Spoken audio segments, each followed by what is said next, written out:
রাজধানীর সড়কে শৃঙ্খলা ফেরাতে কাউন্টার ভিত্তিক গাড়ি চলাচলের উদ্যোগ, পুলিশের মামলা, ডাম্পিং, রেকারিং কোনো কিছুই যেন কাজে আসছে না। গণপরিবহনে ইচ্ছে মতো যাত্রী ওঠানামা, ঝুঁকিপূর্ণ ওভারটেকিংয়ে দীর্ঘ যানজটের পাশাপাশি প্রতিনিয়ত ঘটছে দুর্ঘটনা।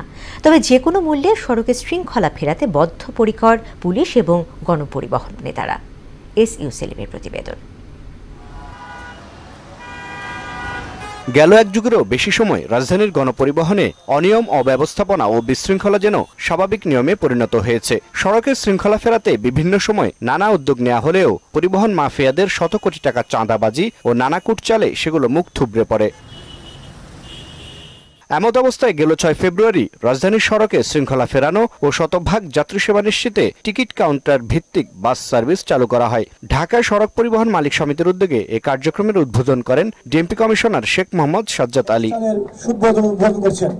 তবে উদ্বোধনের 3 দিন পরও সড়কে শতভাগ কাউন্টার ভিত্তিক নির্দিষ্ট রঙের গাড়ি চলাচল করতে দেখা যায়নি। আগের মতোই সড়কে যত্রতত্র দাঁড়িয়ে গণপরিবহনে যাত্রী ওঠানামা, ঝুঁকিপূর্ণ ওভারটেকিং এর দৌরাত্মে সড়ক নিরাপত্তা নাগরিক জীবনের আকাশকুসুম স্বপ্নই রয়ে গেছে। নির্ধারিত জায়গায় কাউন্টার তাহলে সেটা অনেকটা ভালো। ট্রাফিক বেরা কিন্তু হেল্প করতেছে, কিন্তু আমরা ড্রাইভাররা সেটা সে নিয়মকানুন মানছে না। অনেক গাড়ি তো এখন সব গাড়ি তো আর একসাথে রং করা যায় না। শুরুতে কিছুটা অনিয়ম হচ্ছে স্বীকার করে কাউন্টার ভিত্তিক গাড়ি চলাচল করতে আরো সময় লাগবে বলে জানান বাস মালিকরা। সবাই বলেছে যে কালকে থেকে যাদের সেটআপ ফুল আছে তারা ইনশাআল্লাহ কাউন্টার সিস্টেম গাড়ি চালাবে। আমরা চেষ্টা করতেছি যাত্রীগুলো যাতে কাউন্টারে চলে যায়। গণপরিবহনের চালক ও যাত্রীদের এমন বিশৃঙ্খল আচরণে ট্রাফিক পুলিশকে মামলা, জরিমানা, ডাম্পিং, রেকারিং এর উপর ভরসা করতে হচ্ছে। তবে কাউন্টার ভিত্তিক যাত্রী ওঠানামা করা গেলে এর দীর্ঘমেয়াদী সুফল পাওয়ার বিষয়ে আশাবাদী মাঠ পর্যায়ের পুলিশ কর্মকর্তারা। এখনো নতুন ভাবে এরকম করে কাউন্টার এতটা হয় নাই। 29টা সার্ভিসের মধ্যে মাত্র 8 থেকে 10টার মতো এরকম চালু হয়েছে।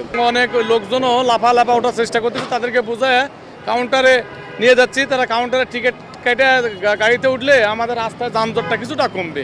ঢাকা সড়ক পরিবহন মালিক সমিতির নেতারা সড়কের শৃঙ্খলা ফেরাতে কাউন্টার ভিত্তিক গাড়ি চলাচলের বিষয়ে কঠোর অবস্থানের কথা জানান। প্রত্যেকটা কোম্পানি তারা চেয়ারম্যান, এমডি বা প্রতিনিধি এসেছিল আমাদের অফিসে, তাদেরকে কড়া ভাষায় বলা হয়েছে যে এই পদ্ধতিতে যদি আগামীকাল থেকে না যান তাহলে আপনাদের বাসগুলো বন্ধ রাখবেন। প্রথম পর্যায়ে আব্দুল্লাহপুর, গাজীপুর থেকে ছেড়ে আসা গাড়িগুলো কাউন্টারের আওতায় আনা হলেও পর্যায়ক্রমে রাজধানীর সব গণপরিবহনকে ই টিকিটের আওতায় আনার কথাও জানান পরিবহন নেতারা। যেভাবে হোক আমরা এই কাউন্টার ভিত্তিক পরিবহন ব্যবস্থা আমরা গড়ে উঠাবো।